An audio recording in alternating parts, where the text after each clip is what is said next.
they ain't getting fined for that same ref. You can do better than that. They getting fined if they cussing at the ref and shit like that. Yeah, that disrespect. Yeah. Threatening them and things like that. That's the only time you're gonna get fined. But other than that, the ref just gonna toss you out the game. Yeah. I don't like refs. I don't like refs.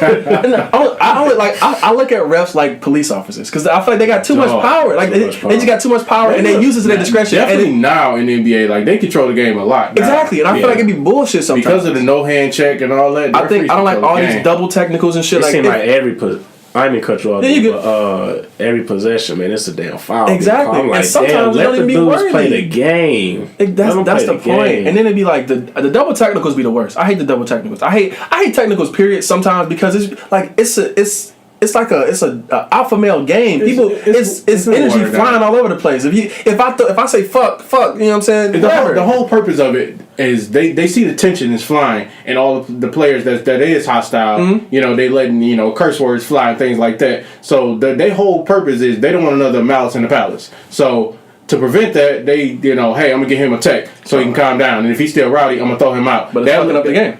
I mean, it may fuck up the game, but it eliminate a whole bunch of lawsuits if two players just go at it like I'm about to beat his ass because I felt like they gave him too many fouls. Yeah, I mean that's true. You're right. All the lawsuits they went through with that Malice in the Palace, they like definitely. But that's just two hotheads. The two most hothead niggas in the NBA. It's still hotheads. I'm just saying, Ron Artest. Who else is a hothead as Ron Artest? Draymond, Kevin Durant, like them niggas, they really snap. Boogie Cousins. He is a hothead. Who have they fought? Who? They fought nobody. They just argue. I'm saying they don't nobody fight in the NBA no more because of the heavy fines that they get. Like they still mouth each other. They do that. Even they're not fighting. That's the point. Remember the Rondo and Chris Paul thing? Yeah, they did fight. Yeah, they fought, but not to an extent. Like, because they seem so. You can tell that they. I ain't cut you off, but you can tell that if they really wanted to take each other apart, dog, they could have, but they was too like mild manner. Yeah, there you go. Dog, if you wanted to be savage with somebody, like them punches was weak as fuck, dog. Maybe they just weak. And then the young dude, Brandon Ingram, he slid in at the last minute like and threw a punch, but he's skinny as fuck. He's still fucking 6'9", man. 6'9", trying to swing on the 6 foot. See, the situation was already diffused, man. Yeah. He started the situation by pushing James Harden. Yeah. And that had Chris Paul and Rondo huddled together talking to the ref about whatever. So he started that situation. I just wanted to be a part of that. Let me get him in. But it was for nothing. Like James Harden just got him with a euro or a shove off or whatever. Get out, you fouling me, bro. Chris Paul and Rondo had that tension before. I don't know. How do y'all feel about how LeBron handled it? Because obviously Rondo is his teammate, but Chris Paul is his best friend. I feel he handled it perfect. Is Chris Paul his son's goddad? Yeah, but they best friends. You know what I'm saying? So how do you feel? Because he pulled Chris Paul back because for one, hey, like you want to separate everybody. Period. Like it ain't no like favoritism. Like I'm gonna pull him. But by him being near Chris Paul, like he's right there near Chris Paul, that's his guy. So hey, pull it back. Okay, cool. So that was a good gesture. Yeah. So granted, he wasn't close to anybody. He far back. He going to make a conscious decision to choose one of these dudes to pick back. We can't base it off. No, I'm saying like I'm just making a scenario. Mm-hmm. So say he wasn't next to neither one of them. If he close to Rondo, obviously he gonna go to Rondo. If he close to Chris Paul, Chris Paul. But say he wasn't close to neither one of them.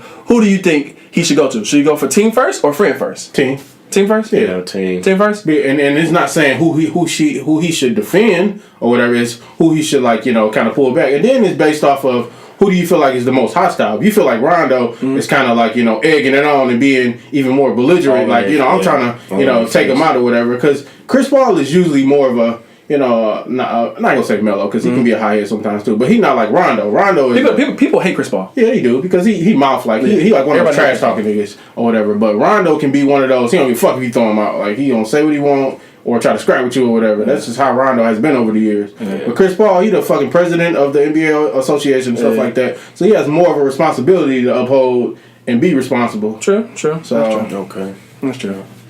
So who else played? What's another series in it?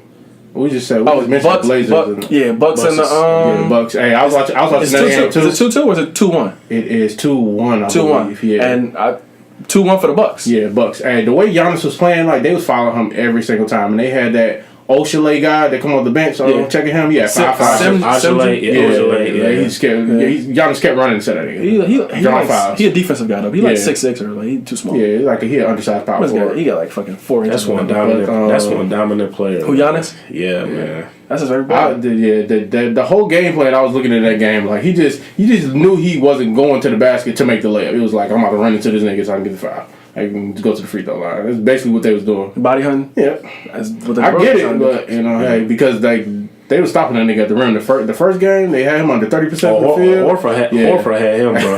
Said his shit twice. Yeah. Who, Giannis shit? Yeah. I ain't twice. He's shooting under 30% from the field this playoff. Dang, that's.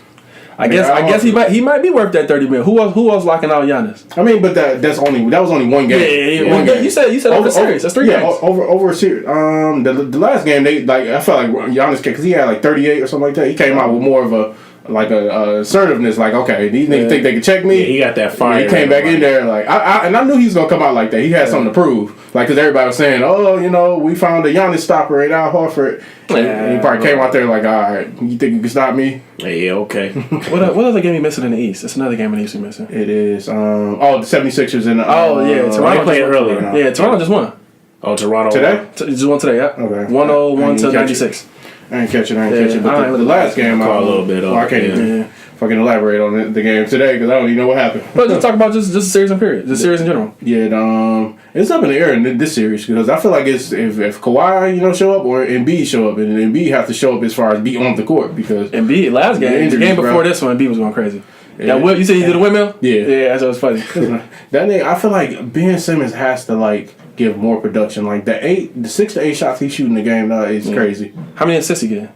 It don't be much. You would think if he not taking many shots, he'd be getting more assists. He'd be getting 6-7 assists, which is not bad, but it's just the whole 13, 8, and 6 he be getting. He just more of a high caliber player. Yeah, it's playoffs. You gotta go ham. Go ham or go. And I get it. They man. putting the ball more in Jimmy Butler's hand versus putting it in Ben Simmons' hand, and I guess it's working. So do you still think the Celtics going to the finals? The Celtics going to the finals.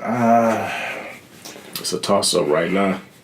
I don't. You don't? No. That nigga keeps switching on his fucking thing. I think he said Celtics over the Bucks. Oh yeah, I was saying I hope Giannis goes to the finals, but I think the Celtics. No. I said the 76ers going to the finals. Oh, so okay. I said the 76ers versus the Rockets. That's what I said. Okay. But I don't think that's gonna happen. I think it might be Giannis, but it's so wishy-washy right now. Who you think, Jamil? Because this guy, he NBA finals. Period. As much as I hate to mention them, man, because I'm getting tired of seeing the Golden State Warriors. Same thing. Warriors. Same thing. That's why I'm going against them. That's why I keep saying the Rockets. Yep, the Warriors coming out the West, and I say the Celtics coming out the East. Celtics, okay. Celtics and Warriors. You said that Celtics and Warriors. No, I didn't say Celtics. I said Bucks. Yeah, Bucks. Warriors and the Bucks. But you said the Celtics. He's trying to stay consistent because he think he just gonna be fucking magically be right. Yeah. Speaking of the Celtics, they mentioned their number one hothead. We was recently talking about hotheads. Who's the number one hothead? Marcus Smart. Oh, okay. And he got into it when he was in college. I forget what college he went to, but he got into it with some guy in the crowd. You know why? Why? Because he called him the N-word. Remember that? Anybody remember that? I remember that shit. Oh, yeah, I wasn't watching Marcus Smart in college. some dude in college. This is what Marcus Smart said. Some dude called him N-word. He went there and fight. He went there trying to fight him. Right. Okay. So, first of all, how do y'all feel about white people saying the N-word? Depends on the circumstances for me. Yeah. Okay. Yeah. Okay, circumstances. So as far as rap music, that's a circumstance. I feel like it's cool. It depends on how you're using the word. If you're using it fuck all these niggers or something like that. Like Justin Bieber? Yeah. One less lonely nigga. That's completely different. That was a racially motivated song that he was trying to make. Yeah. Oh, man. But I feel like if you got a homie or something like that, you're around not even just a friend or something like that. You can be around a crowd of people and there's some white guys in there like, well, what's going on, my nigga? If he say something like that, I'm cool with that. It won't bother me as much as it probably would bother the next man. I mean, if you knew him or no? Even if I didn't know him. If he was like, what's going on, nigga? You gotta know me. I've definitely witnessed that, be a group of white guys be like, hey, what's up, my nigga? Yeah, they say it amongst them.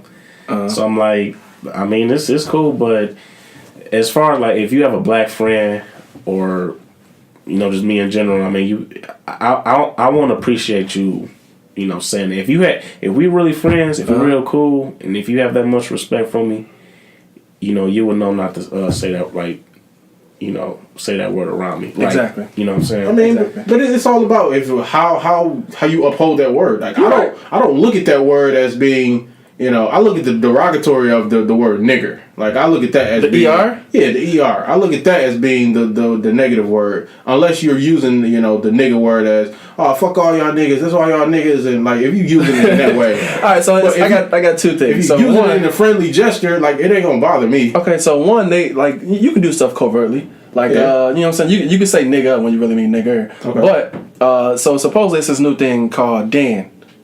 Okay. And white people say, oh, look at that Dan over there. Supposed to be dumbass nigga. Never heard of it. I mean, either. I heard of it, but you know what I'm saying? I don't know if it's true. It's new to a lot of people. That's the thing. It's supposed to be like low key.